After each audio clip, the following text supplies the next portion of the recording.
ஞானானந்தம் ஞானானந்தம் ஞானானந்தம். இந்த லோகத்துல எல்லா ஜனங்களும் சகல ஜீவராசிகளும் எதை நோக்கி பயணிக்கிறோம்? ஒருத்தர் ஒரு கோல் வச்சுட்டு இருப்பா, ஒருத்தர் ஒரு மதத்தை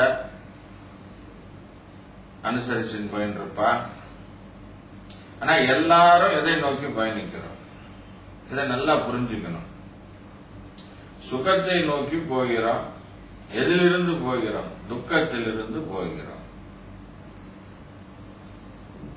சாமி ஒருத்தன் தலையால தேங்காய் உடைக்கிறான், கையால 12 கல்ல உடைக்கிறான். அது கஷ்டம் தானே படுறான்.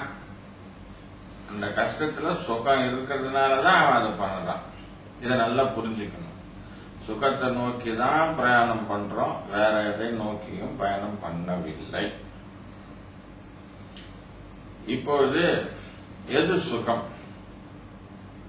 அந்த சுகம் வெளியில இருக்கா, வஸ்துல இருக்கா, வாஸ்துல இருக்கா? எதை நோக்கி பயணிக்கிறோம் அங்கிறத நல்லா புரிஞ்சுக்கணும். நான் நானாக என்னுள் உறைவதற்கு எந்த மதமும் தேவையில்லை, எந்த மந்திரமும் தேவையில்லை, எந்த உபதேசமும் தேவையில்லை.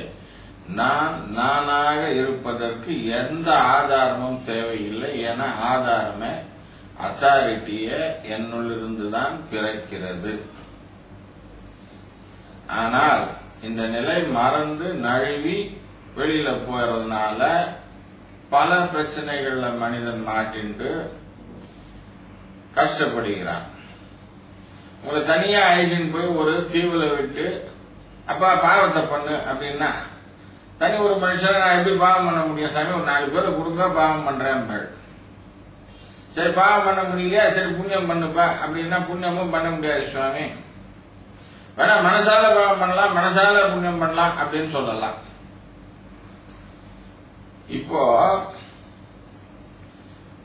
வெஸ்டர்ன்ல யூஸ் பண்ற தாட்டுக்கும் இந்தியன் பிலாசபில யூஸ் பண்ற வாசனாங்கிற வார்த்தைக்கும் வித்தியாசம் இருக்கு.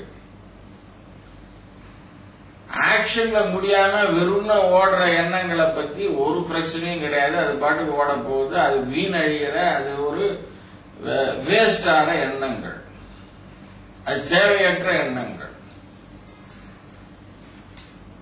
ஆனா அது இந்த பாடி, மைண்ட், இன்டெலெக்ட் இது எல்லாத்தோட சேர்ந்து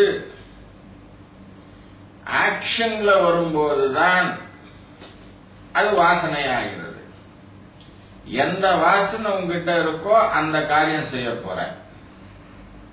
இது ரொம்ப முக்கியமான சித்தாந்தம்.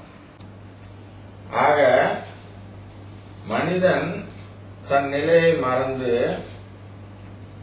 அமைதியிலிருந்து பிரிந்து குழப்புக்காகவும் மேலும் மேலும் வளர்ச்சிக்காகவும் சர்வைவலுக்காகவும் சர்வைவல் ஆஃப் தி ஃபிட்டஸ்டுக்காகவும் பல ஆயிரக்கணக்கான வருடங்கள் ட்ரெடிஷன் அப்படிங்கிறோம்.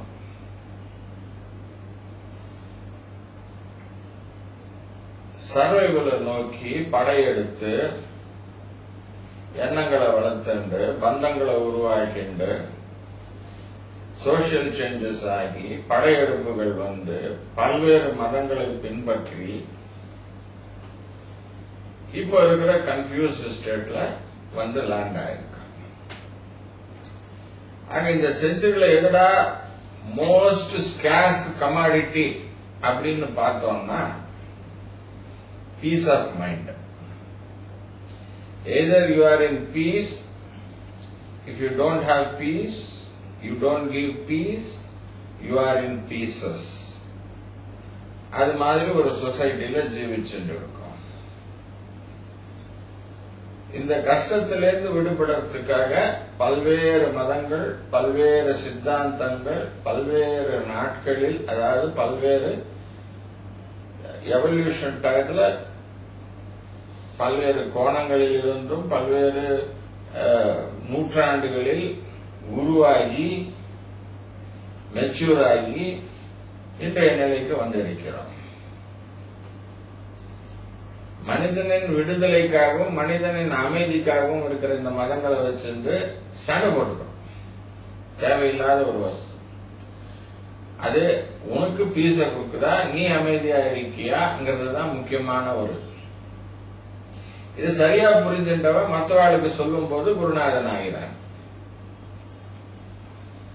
இப்போ இருக்கிற காலகட்டத்தில் ரொம்ப பிஸி. என்னால 7 நாள் 10 நாள் கதைக்கெல்லாம் வர முடியாது. தடியான புஸ்தகங்கள், இதிகாசங்கள், புராணங்கள் எடுத்து வாசிக்க முடியாது. தத்துவங்களை புரிஞ்சுக்கிற அளவுக்கு எனக்கு கெப்பாசிட்டி கிடையாது. ஏதோ ஆபீஸ்ல வேலை செய்யும் போது இன்டர்நெட்ல ஒரு 2 நிமிஷம் 3 நிமிஷம் என்னால ஒதுக்கி கேப்ல பார்க்க முடியும். இமெயில் பார்க்கிற நேரத்துக்கு மேல என்னால பார்க்க முடியாதுங்கிறதுனால இந்த சீரீஸ் லெக்சர்ஸ் நாங்க ரெக்கார்ட் பண்றோம். இதை பார்த்து எல்லோரும் பயனடையும்படி கேட்டுக்கொள்கிறோம். ஞானானந்தம் ஞானானந்தம் ஞானானந்தம்.